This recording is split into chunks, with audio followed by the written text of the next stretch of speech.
A paz do Senhor Jesus, meu querido irmão, minha amada irmã, pregador do mato, pastor Stanek, em mais uma exposição bíblica dessa vez. Livro 2 Juízes, capítulo 3. Juízes, capítulo 3. Antes da exposição, te peço a se inscrever no nosso canal, compartilhar, dar o seu joinha, porque tudo é para a glória de Deus. Juízes, capítulo 3. Vamos lá, um texto muito importante que vai trazer para nós 3 juízes.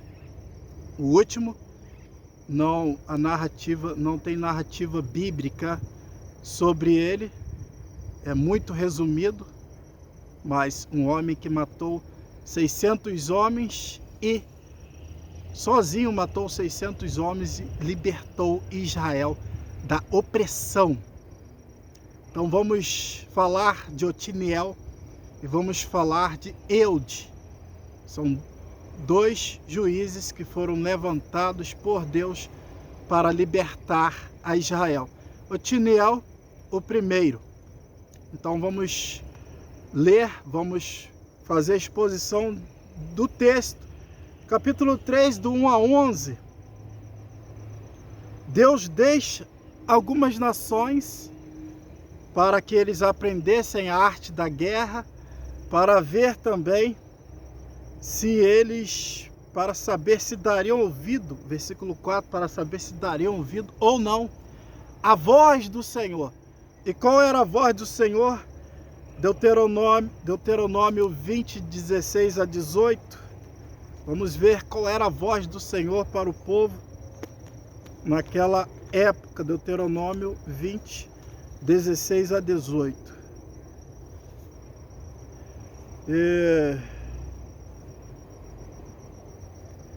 Porém, das cidades destas nações que o Senhor teu Deus te dá em herança, nenhuma das coisas que tem fôlego deixará com vida.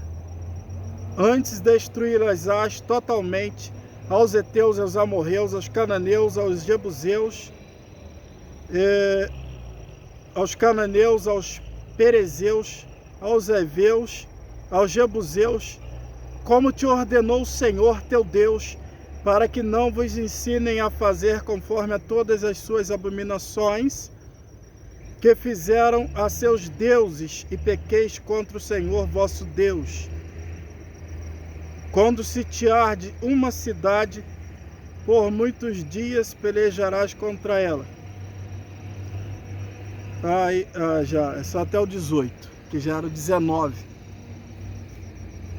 Então, a missão deles, a ordem do Senhor era destruir todos aqueles povos, não deixar ninguém, era para destruir totalmente, tudo, ou melhor, todos, tudo que tivesse fôlego, todo o ser humano. Juízo de Deus. Juízo de Deus contra aquelas nações. Deuteronômio 20, 16 a 18, versículos 5 e 6. Aí nós vamos ver a apostasia, o desvio da fé, como está escrito lá. Eles vão fazer vocês errar. E realmente fizeram. Eles se desviaram da fé, fizeram aliança, quebraram a aliança com Deus, fizeram aliança com aqueles povos. Como? O texto em seguida vai nos dizer. Casamento místico, casando, dando as suas filhas em casamento. E aquela festa, aquela alegria da carne que não cessa de buscar por prazer e satisfação. E eles agora estão irando, entristecendo a Deus, aborrecendo a Deus. E quando aborrece a Deus, versículo 7, esqueceram do Senhor. Agora o Deus deles é os ídolos. Aquelas mulheres perverteriam os corações deles e foi o que aconteceu. Eles passaram a adorar os ídolos. Cultuaram os ídolos.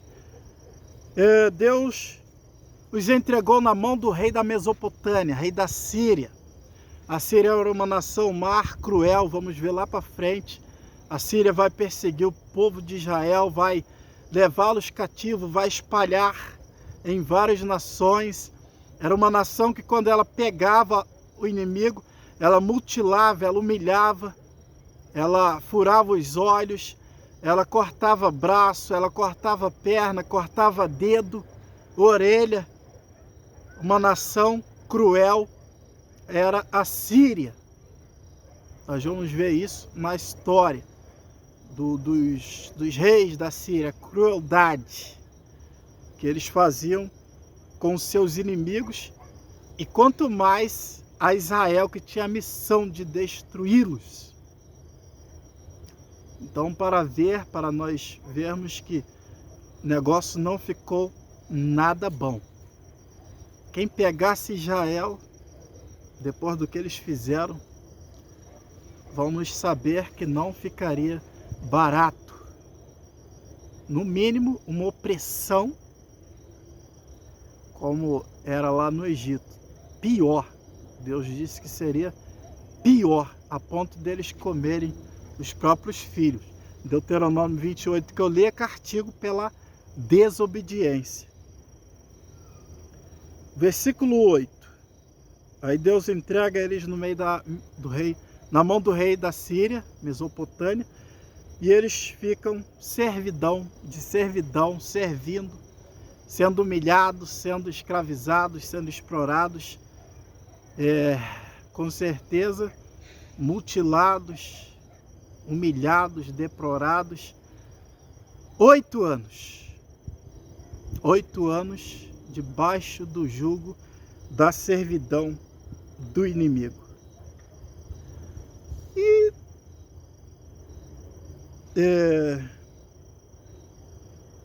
Deuteronômio 28, que eu vou ler agora, eu não li ainda, de 48 a 51. Vamos ver aqui na palavra de Deus o que estava escrito se eles fizessem aliança com aqueles povos. 28, 48 a 51, Deuteronômio. Assim servirás aos teus inimigos que o Senhor enviará contra ti, com fome, com sede, com nudez e com falta de tudo. E sobre o teu pescoço porá um jugo de ferro, até que te tenha destruído. O Senhor levantará contra ti uma nação de longe, da extremidade da terra, que voa como a águia, nação cuja língua não entenderás, nação feroz de rosto, que não atentará para o rosto do velho, nem se apiedará do moço. Estou dizendo que era a Síria. E era.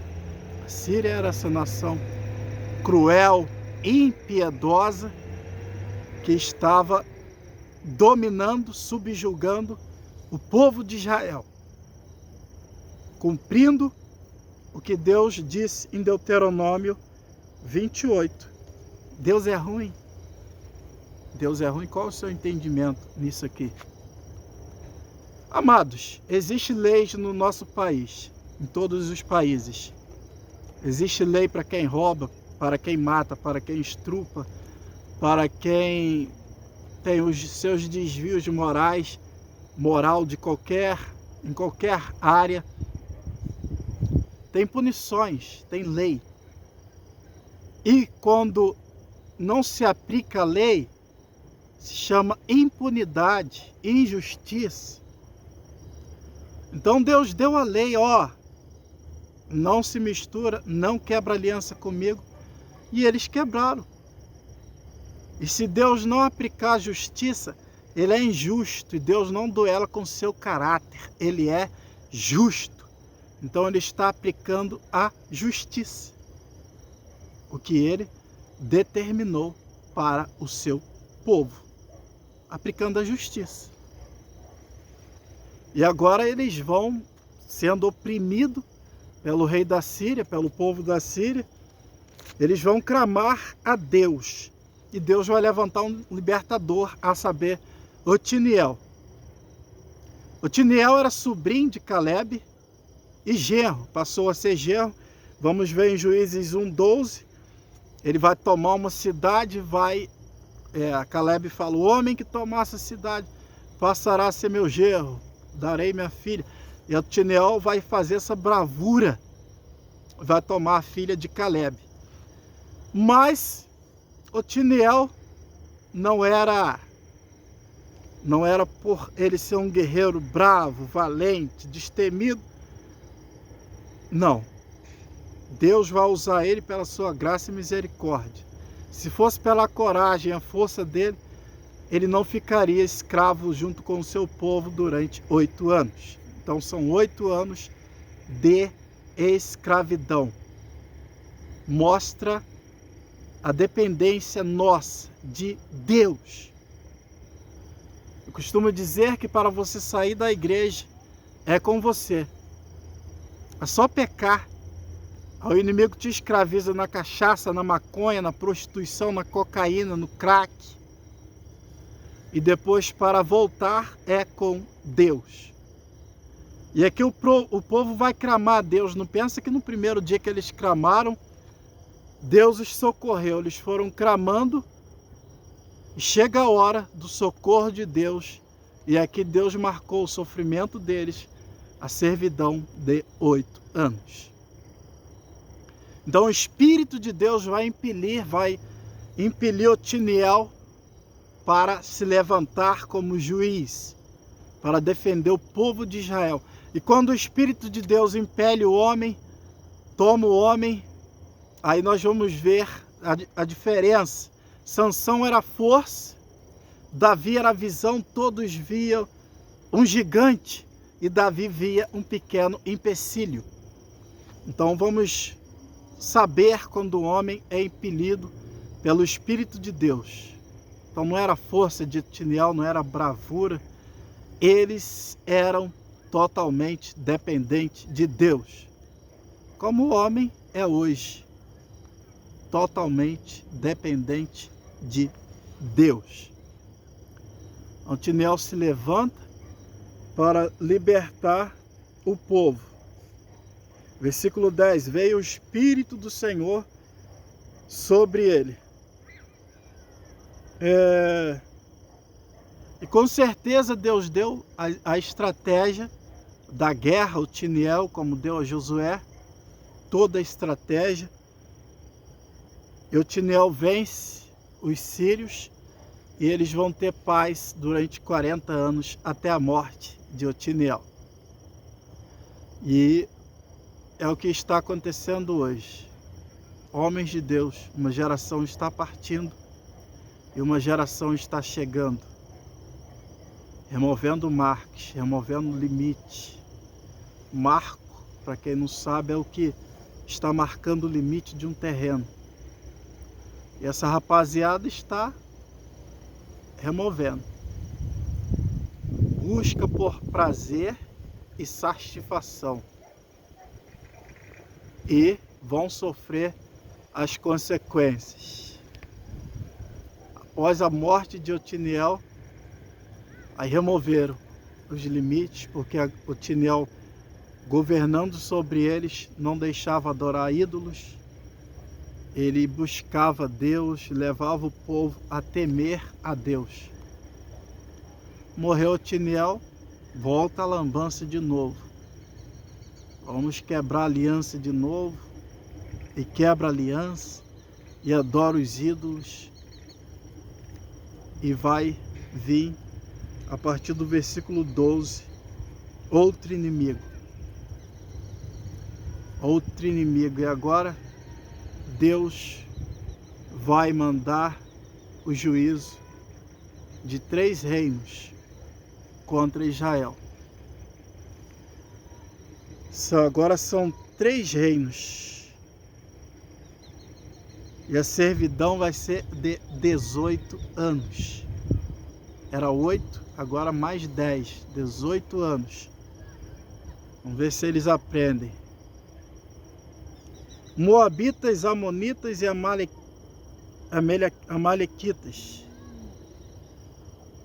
Moabitas, Amonitas e Amalequitas. São 3 povos que vão se reunir contra o povo de Israel. Moabitas e Amalequitas.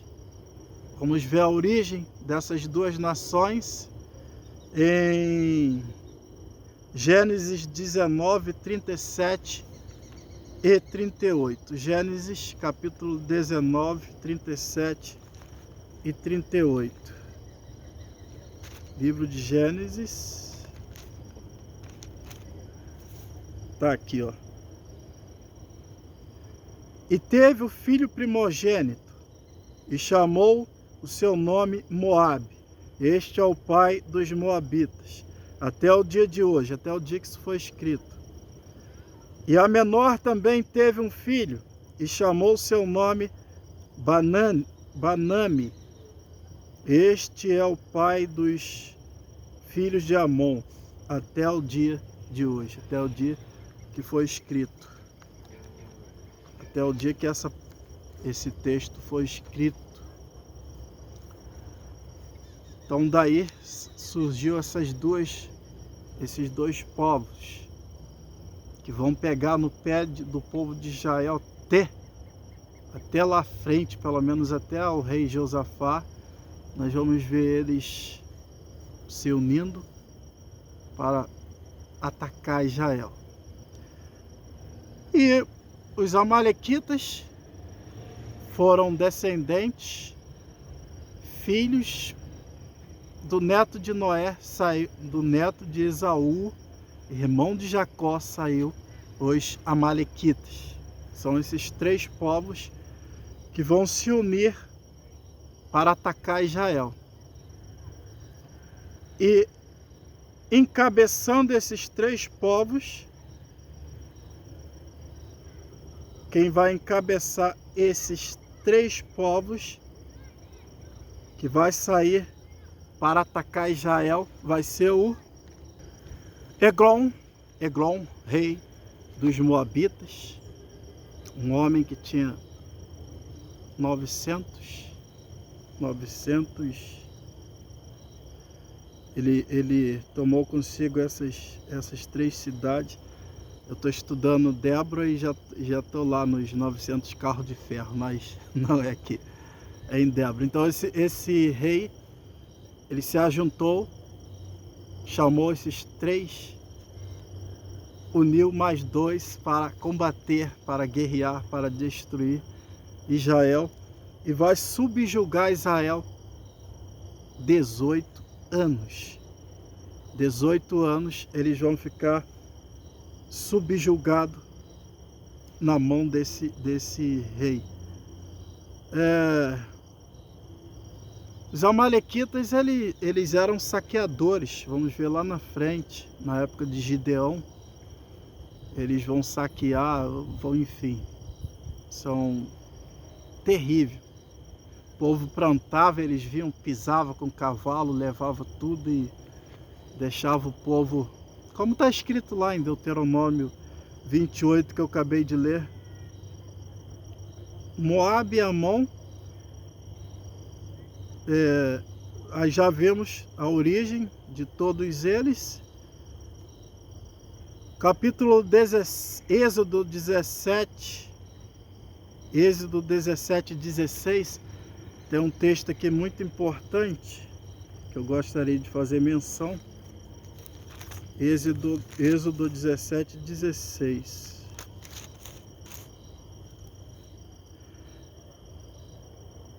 E disse: porquanto jurou o Senhor, haverá guerra do Senhor contra Amaleque de geração em geração. Haverá guerra do Senhor contra Amaleque de geração em geração. Aí aqui está o texto: Amaleque peleja contra Israel. Isso na época de Moisés. Era um parente. Era descendente do neto de Esaú, irmão de Jacó. Então esse texto aqui é muito interessante. Eles, versículo 13, tomaram a cidade das palmeiras. Qual era esse lugar?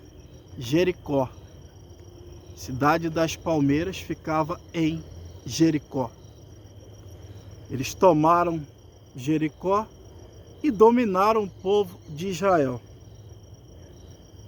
Uma das cidades mais antigas do mundo, mais de 200 metros abaixo do nível do mar.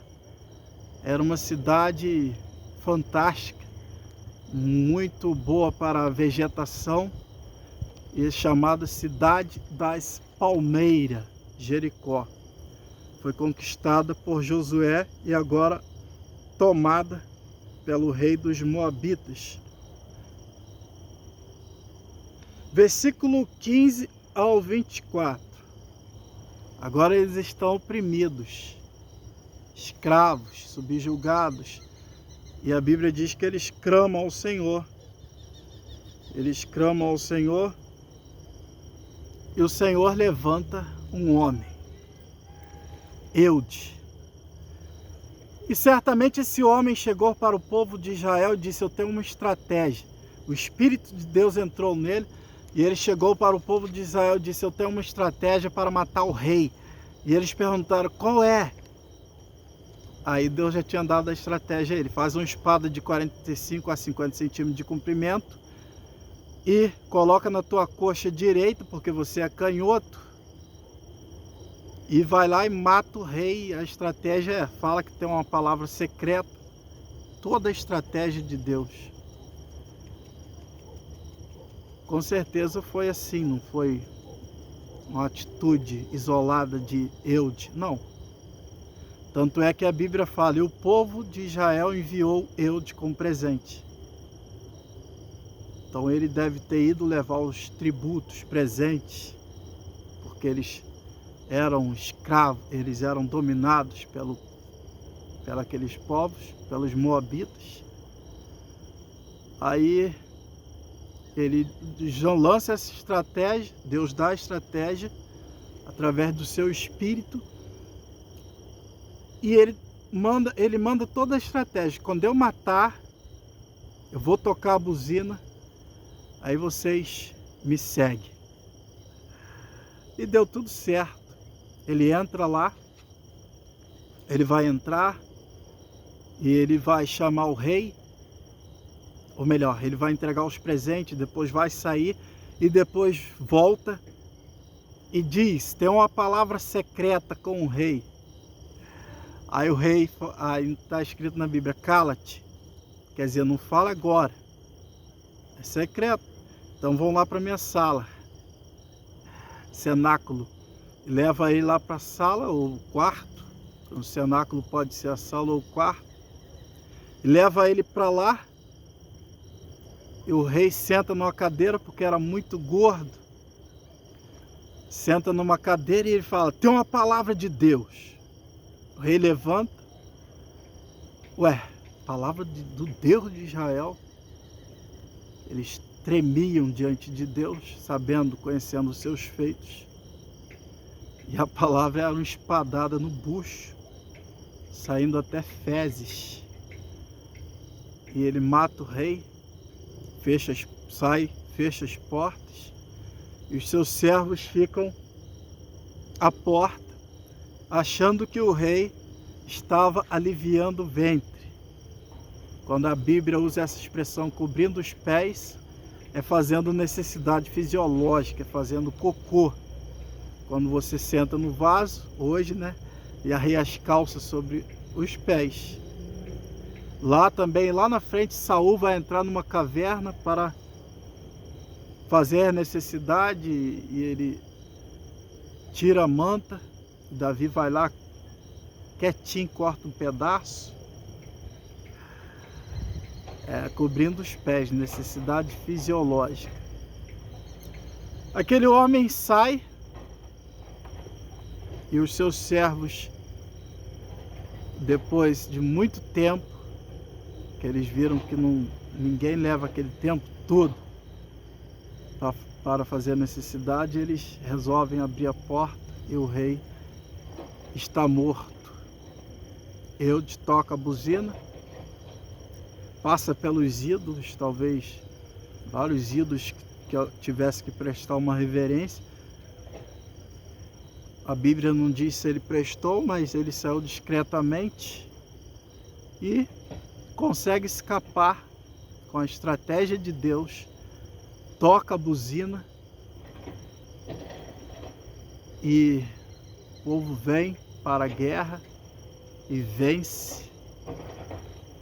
E Deus usa um homem canhoto, usa os que não são para confundir os que são.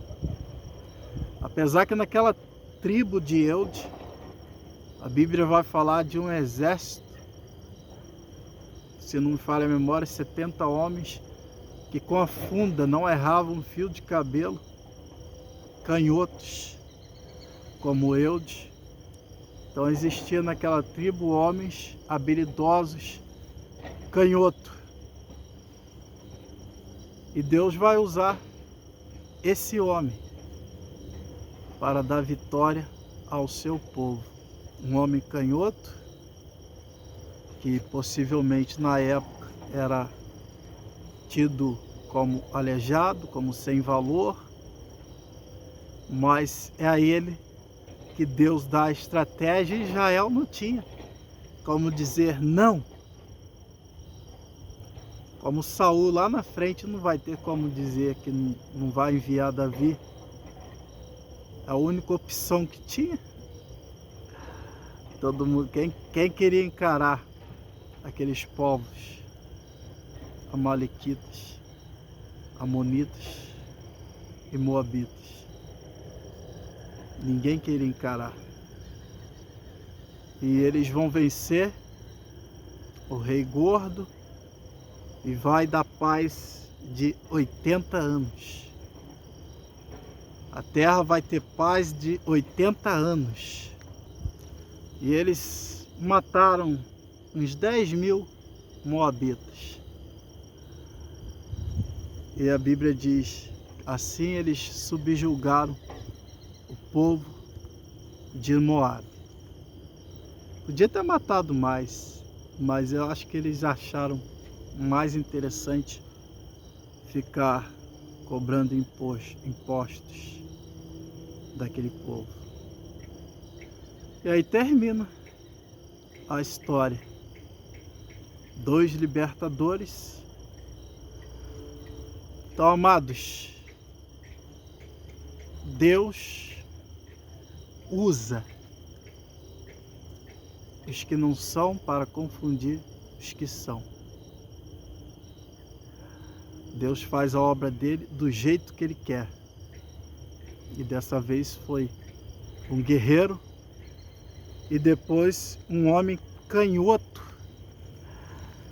E o terceiro juiz que vai aparecer aqui, ainda nesse texto, a Bíblia vai dizer assim para nós, capítulo 3, no finalzinho. Depois dele foi Sangar, filho de Anate, que feriu a 600 homens dos filisteus com uma agulhada de bois. Também ele libertou a Israel. Então, um texto tratando de 3 juízes.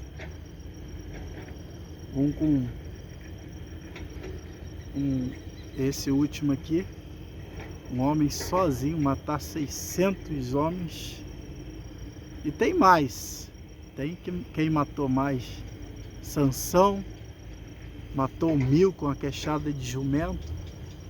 Teve outro homem que, para defender sua vinha, me falha a memória agora, quantos que ele matou sozinho? O homem impelido pelo Espírito de Deus. Quando você diz, como o jovem Isaías, eis-me aqui, envia-me a mim.